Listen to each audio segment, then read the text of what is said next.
And welcome to Storytime with Jocelyn. Today's story is going to be cool. There's actually a movie based off of this story. And we're also going to read a poem by Edgar Allan Poe called The Raven. So let's get started. Today's story that we're going to be reading is Where the Wild Things Are. And it is a story and pictures by Maurice Sendak.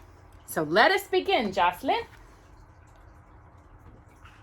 Are we ready to begin? Ooh.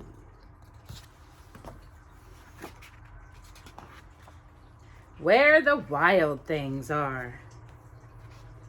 The night Max wore his wolf suit and made mischief of one kind.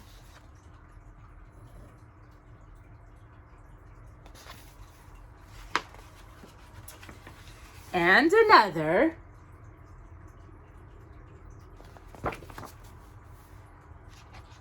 His mother called him Wild Thing, and Max said, "I'll eat you up." So he was sent to bed without eating anything.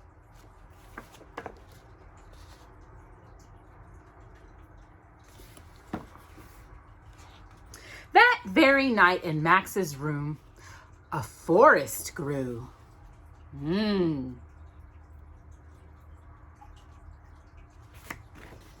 What do you think, Joss?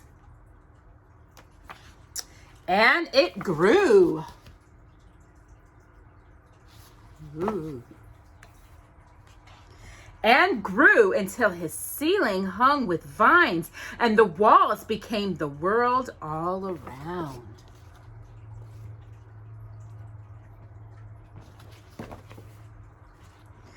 And an ocean tumbled by with a private boat for Max, and he sailed off through night and day. Max. And in and out of weeks and almost over a year to where the wild things are. Right, Jocelyn?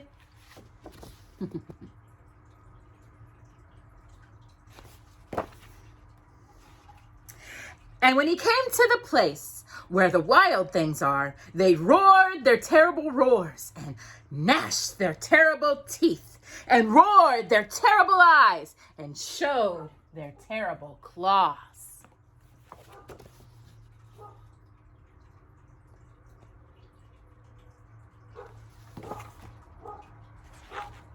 Till Max said, "Be still," and tamed them with the magic trick of staring into all their yellow eyes without blinking once. And they were frightened and called him the most wild thing of all.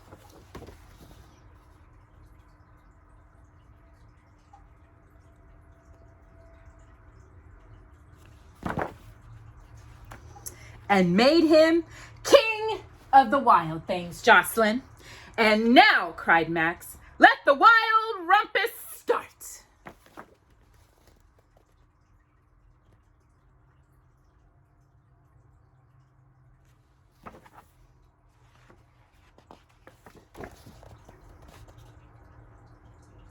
I think they're having a good time. What do you think?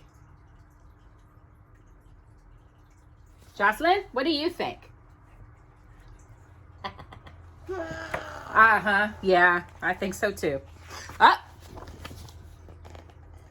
think they're having a real good time. Woo.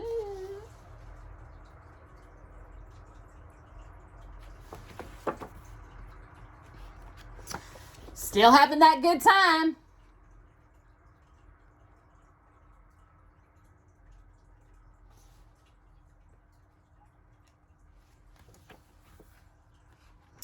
Now stop, said Max, and sent the wild things off to bed without their supper. And Max, the king of all the wild things, was lonely and wanted to be where someone loved him best of all. Then all around, from far away across the world, he smelled good things to eat. He was hungry. So he gave up being kind of where the wild things are. They're all sleeping. But Max is what? He's hungry. Right, Jocelyn?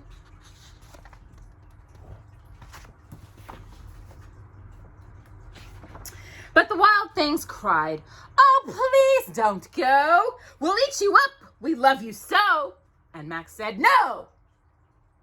The wild things roared their terrible roars and gnashed their terrible teeth and roared their terrible eyes and showed their terrible claws, Jocelyn. But Max stepped into his private boat and waved goodbye.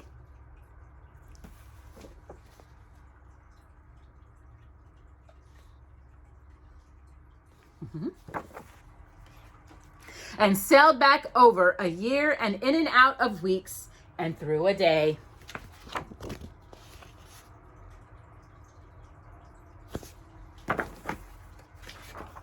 And into the night of his very own room where he found his supper waiting for him.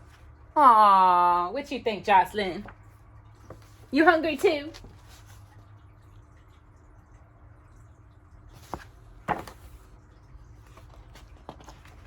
And it was still hot.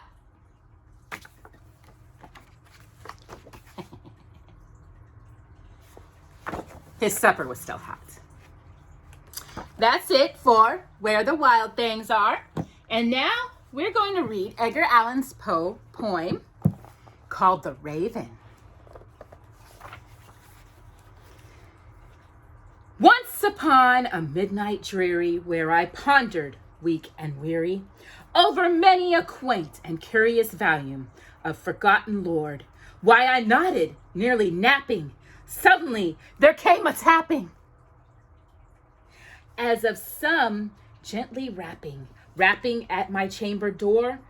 "'Tis some visitor," I muttered, tapping at my chamber door. Only this and nothing more, Jocelyn. Ah, distantly I remembered, it was in the bleak December, and each separate dying ember wrote its ghost upon the floor. Eagerly I wished the morrow, vainly I had sought to borrow from my book's surcase of sorrow, sorrow for the lost Lenore, for the rare and radiant maiden whom the angels name Lenore, nameless here forevermore.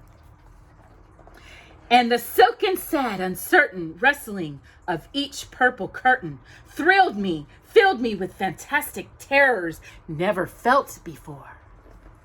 So that now, to still the beating of my heart, I stood repeating, "'Tis some visitor entreating entrance at my chamber door. Some late visitor entreating entrance at my chamber door? This is it and nothing more." Presently my soul grew stronger, hesitantly then no longer. "Sir," said I, "or madam, truly your forgiveness I implore. But the fact is, I was napping, and so gently you came rapping, and so faintly you came tapping at my chamber door. 'Tis I scare, was sure I heard you. Here I opened wide the door. Darkness there, and nothing more. Deep into that darkness peering, Jocelyn, long I stood there wondering and fearing, dubbing and doubting and dreaming dreams no mortal ever dared to dream before. But the silence was unbroken and the darkness gave no token, and the only word there spoken was the whispered word, "Lenore?" Then I whispered, and echo murmured back the word, "Lenore?" Merely this and nothing more. Back into the chamber turning, all my soul within me burning, soon again I heard a tapping somewhat louder than before. "Surely," I said, "surely that is something at my window. Let me see then what a thread it is, and this mystery explore. Let my heart be still a moment, and this mystery explored. 'Tis the wind and nothing more." Open here I flung the shutter, when many flirt and flutter in their stepped a stately raven of the sainty days of lore. Not the least obscene made he, not a minute stopped or stayed he.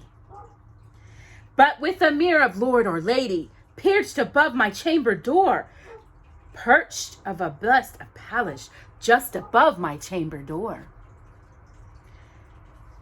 Perched and sat, and nothing more. This, then an ebony bird, begulging my sad fancy into smiling, by the grave and stern decorum of the conscience it wore, though 'tis crest be shorn and shaven, though, I said, art should no craven. Ghastly grim and ancient raven, wandering from the nightly shore, tell me what the lordly name is on the night's plutonium shore. Quoth the raven, nevermore. Much I marveled this ungainly fowl to hear discourse so plainly, though its answers little meaning, little reverence bore, Jocelyn. For we cannot help agreeing that no living being ever vast was blessed with seeing bird above his chamber door, bird or beast upon the sculptured bust above his chamber door, with such a name as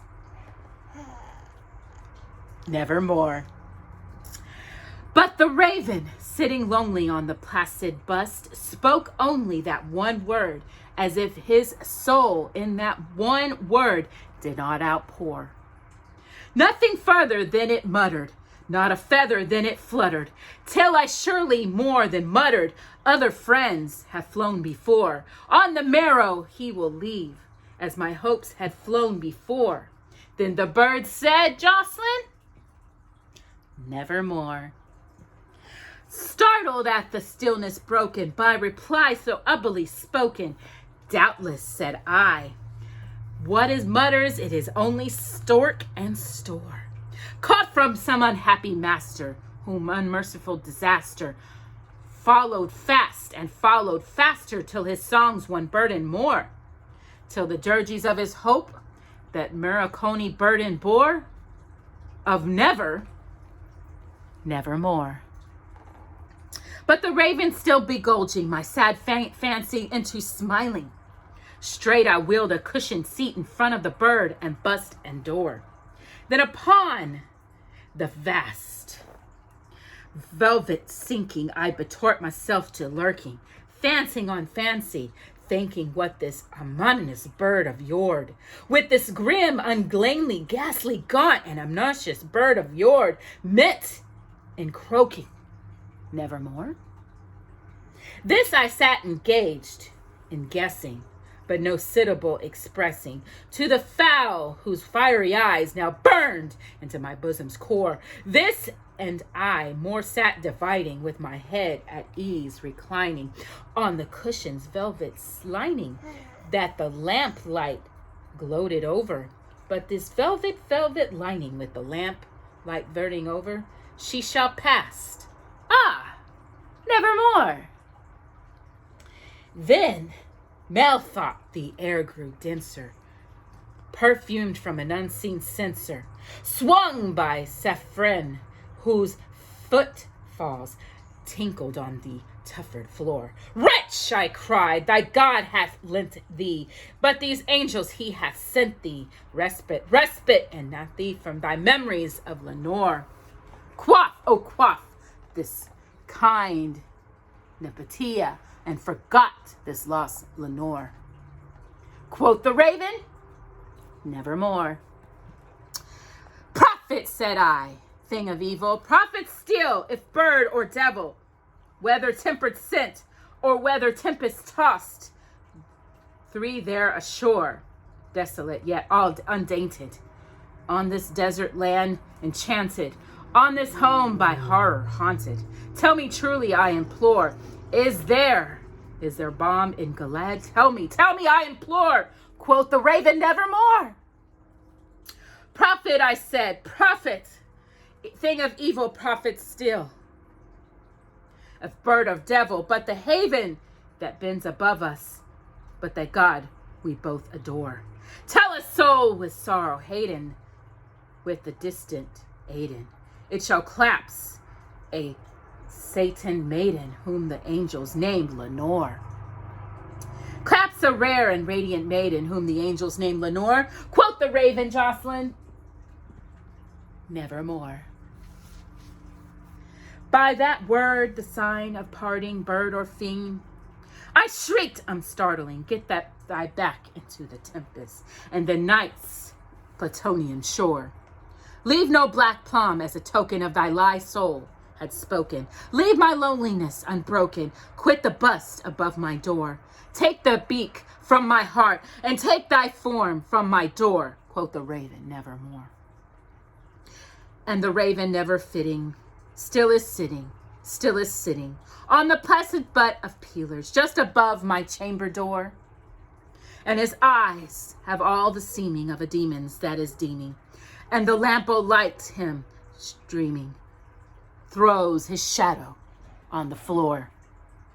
And my soul from out the shadow that lies floating on the floor shall be lifted, Jocelyn, nevermore. All right.